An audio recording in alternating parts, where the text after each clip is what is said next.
Hi everyone, welcome to this week's edition of the GD Golf Video Tips. Now what we're going to be talking about today is we're going to be talking about the most common shot in golf, and it's the slice. And this is the shot where a very high percentage of golfers that are new to the game, golfers that have been playing for 40 plus years, still suffer with this shot today, okay? And it's all about how you can start to release this club more.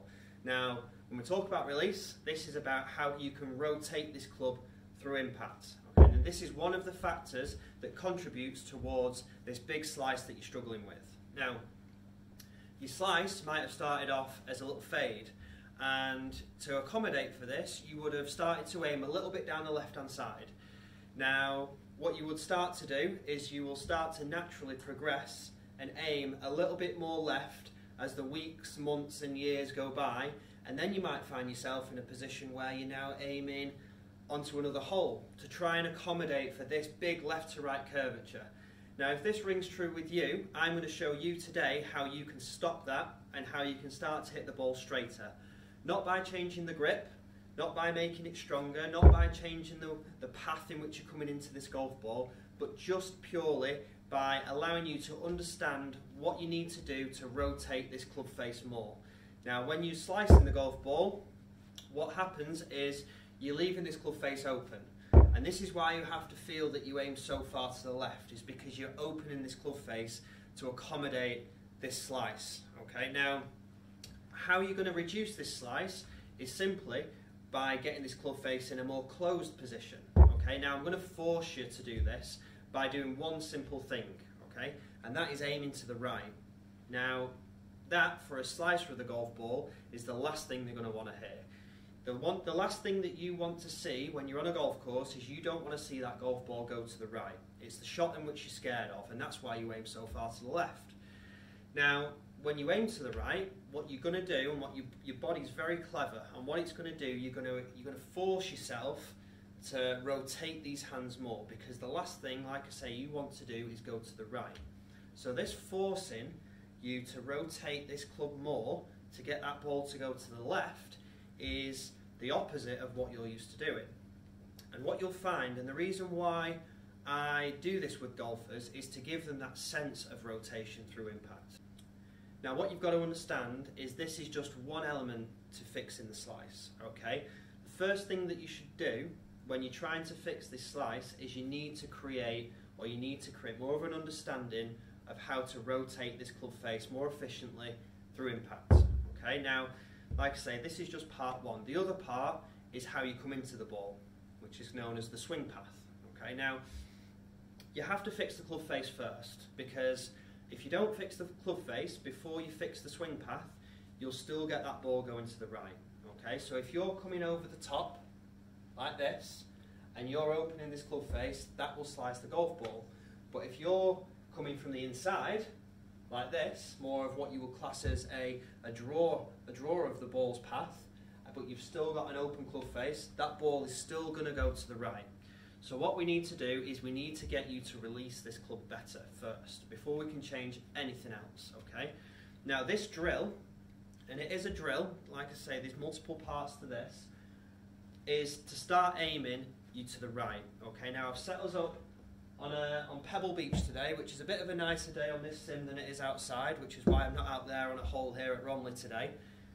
But basically what I've done is I've set us up aiming to the right hand side. In this case it's in the ocean. So we're on the 6th hole, par 5, very famous hole where Tiger Woods played that absolute perler of a shot.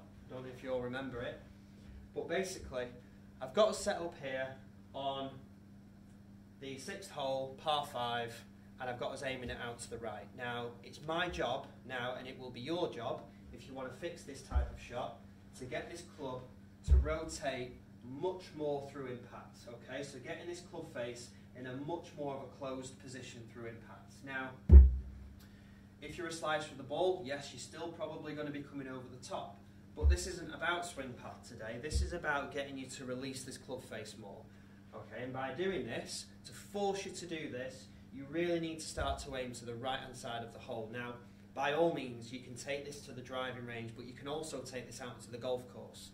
Now, obviously, I wouldn't recommend taking this straight into competition play, but go out there and play by yourself. Go out there and just play some social golf and start aiming yourself down the right hand side of the fairways. And what this is going to do is it's going to really help you gain this understanding of what you need to do to get this ball flying in the direction that you want it to, towards the middle of the fairway. And by doing this, you're going to be closing this club face instead of what you're used to doing, which is the opposite, and opening the club face. Okay? Now, when you're closing the club face with the swing path that you will typically have if you're a slicer with a golf ball, you'll start to pull this shot to the left. Now, this is why we aim to the right. But mainly what this is going to do is this is going to square your club face up. So this means that that ball is going to fly straighter. Okay? Straighter and further. And this is going to help you hit more fairways, create a little bit more distance as well at the same time. So what I'm going to do is I'm going to show you now. Okay, so setting up to this ball in the usual manner, but I'm aiming to the right. And again, what I'm going to try and do is I'm going to try and get this club face really, really over-rotating. Getting this right forearm on top of this left forearm. Okay, and what this does is it rotates this club face a massive amount. Okay, let me show you.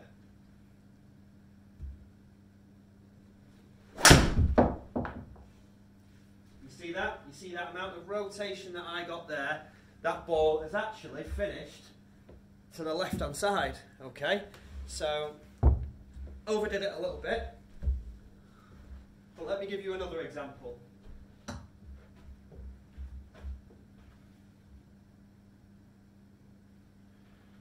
So again, what I'm going to try and do is I'm going to try and really over-rotate this club, okay, to try and get this ball going towards the left. Okay, now I'm aiming down the right.